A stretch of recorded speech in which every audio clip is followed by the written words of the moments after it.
Hello guys, ఇప్పుడే mister bus cinema చూసి రావడం జరిగింది. సినిమా అయితే కంప్లీట్ డిసప్పాయింట్ చేసింది అన్ని విధాలుగా. హరీష్ శంకర్ రవితేజ కాంబినేషన్ సినిమాలో హై ఎక్స్పెక్టేషన్స్ ఉంటాయి. ట్రైలర్ రిలీజ్ అవ్వగానే ఫస్ట్ ఆఫ్ ఆల్ కొన్ని ఎక్స్పెక్టేషన్ కొద్దిగా తగ్గించుకున్నాం. ఈ సినిమా రైడ్కి రీమేక్ అని తెలిసిన తర్వాత రైడ్ మూవీ చూశాను. సో కంటెంట్ ఉంది, ఓకే, మంచి రైడింగ్, ఇంట్రెస్టింగ్గా జరిగే సినిమా. దీని హరీష్ శంకర్ రీమేక్ అనగానే హరీష్ శంకర్ రీమేక్లు బాగా హ్యాండిల్ చేస్తారు. గబ్బర్ సింగ్ బాగా హ్యాండిల్ చేశారు, ప్లస్ అలా గద్దలు కొండ గణేష్ కానీ remake movies complete story change చేస్తారు. హరీష్ ఆ నమ్మకంతో ఉన్నా. అలాగా నేను అనుకున్నట్టే కంప్లీట్ స్టోరీ చేంజ్. ఒక పొలిటీషియన్ ఇంట్లో రైడ్కి వెళ్ళే సీన్ తప్ప అదే కాన్సెప్ట్, ఆ లైన్ అనే కాన్సెప్ట్ని అయితే డిఫరెంట్గా స్టోరీ వెళ్ళేసాడు హరీష్ శంకర్. హీరోకి లవ్ ట్రాక్ పెట్టాడు. లవ్ ట్రాక్ ఎంత బాగా పెట్టాడు అంటే సిమిలర్ టు మిరపకాయలో సునీల్ ప్లస్ సత్య ఉంటాడు అంతే. మిరపకాయలో లవ్ ట్రాక్ సేమ్ అలాగే అనిపిస్తుంది నాకు ఆ లవ్ ట్రాక్ అంతే. అది మళ్ళీ ఫస్ట్ హాఫ్ గురించి మాట్లాడుకోవడం కనుక ఫస్ట్ హాఫ్ అంటే పాటలు కచేరీలు, మాటలు తక్కువ. ఎంట్రీ సీన్లో Ravi Teja entry scene, fight scene, డైలాగులు తప్ప ఒక ఎనర్జీతో స్టార్ట్ అయిన సినిమా గ్రాడ్యువల్లీ పడిపోతూనే ఉంటుంది. మళ్ళీ ఇంటర్వల్ దగ్గర లేస్తుంది. తర్వాత సంగతి ఇంకా సెకండ్ హాఫ్ కూడా డల్.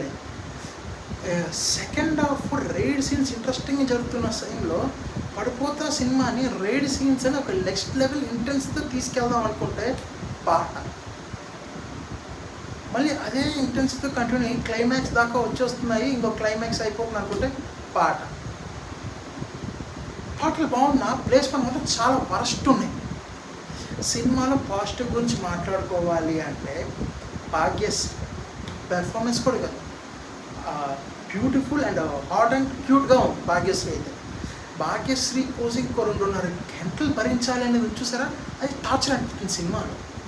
అండ్ మళ్ళీ సెకండ్ హాఫ్లో చూసి ఇదే రొటీన్ కమర్షియల్, మధ్యలో పాట రైడు అన్ని రొటీన్ చూస్తున్నాం. మధ్యలో అసలు కేమియా ఒకటి వచ్చింది సిద్ధుది, మన డిజిటల్ హీరో సిద్ధుది. ఆ కేమియా ప్రాణం పోసింది అనిపించింది సినిమాకి. ఆ ఉన్న 2 నిమిషాలు మాత్రం పిచ్చెక్కిచ్చాడు. అక్కడ తీసుకున్న ఊపిరి ఏదైతే ఉందో చాలా బాగుంటుంది. సెకండ్ హాఫ్లో మోస్ట్ ఇరిటేటింగ్ సీక్వెన్సెస్ అంటే చమ్మక్ చంద్ర వాడిని తప్పితే సినిమా సగం బాగుంది అనిపించింది. వాడి క్రింజ్ కామెడీ అండ్ బామ్మకు లవ్ స్టోరీ పెట్టాడు, అది సిగ్గు కాదు.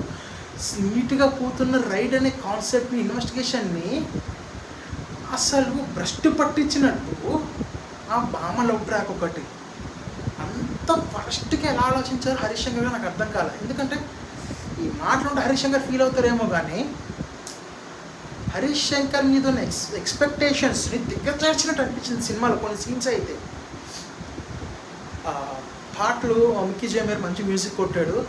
నల్లంచు తెల్లచిరా సాంగ్ ఒకటి, సెకండ్ హాఫ్లో ఒక సాంగ్ వస్తుంది, అది ఒకటి చాలా బాగున్నాయి. బట్ ప్లేస్మెంట్స్ మాత్రం వరస్ట్ ఉన్నాయి. పెర్ఫార్మెన్స్ ఉంటే తనిఖీల బన్నీ గారు కానీ రవితేజ గారు కానీ ప్రతి ఒక్కరు వాళ్ళ రోల్లో బాగానే చేశారు. ఫస్ట్ హాఫ్లో కొద్దిగా సత్య ఒకటి కొద్దిగా చూడనిచ్చేలా కాస్త బెటర్గా చేశాడు. కామెడీ టైమింగ్ కొద్దిగా బాగుంది సత్యది. అండ్ హీరో క్యారెక్టరైజేషన్ ఆర్కెస్ట్రా టైప్ది కాబట్టి పాటలు ఎక్కువ. బాలీవుడ్ సాంగ్స్ ఆ రోజుల్లో అసలు మనం లేము. ఆ బాలీవుడ్ యాక్టర్స్ గురించి మనకు అంత ఐడియా ఉండదు. ఐడియా ఉన్న వాళ్ళకి తెలుస్తుంది.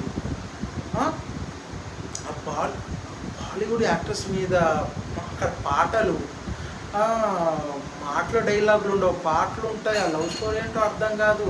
ఆ సెకండ్ హాఫ్లో చమ్మక్ చంద్ర గారు అయితే వాడు గురించి తలుచుకుంటే బీపీ వస్తుంది, అంత క్రింజ్గా ఉంది వాడిదైతే. ఇది రైడ్ అనే సినిమాకి రీమేక్, రైడ్ అనే కాన్సెప్ట్ మీద వెళ్తుంది. సినిమాలో రైడ్ తప్ప అన్నీ చేశారు.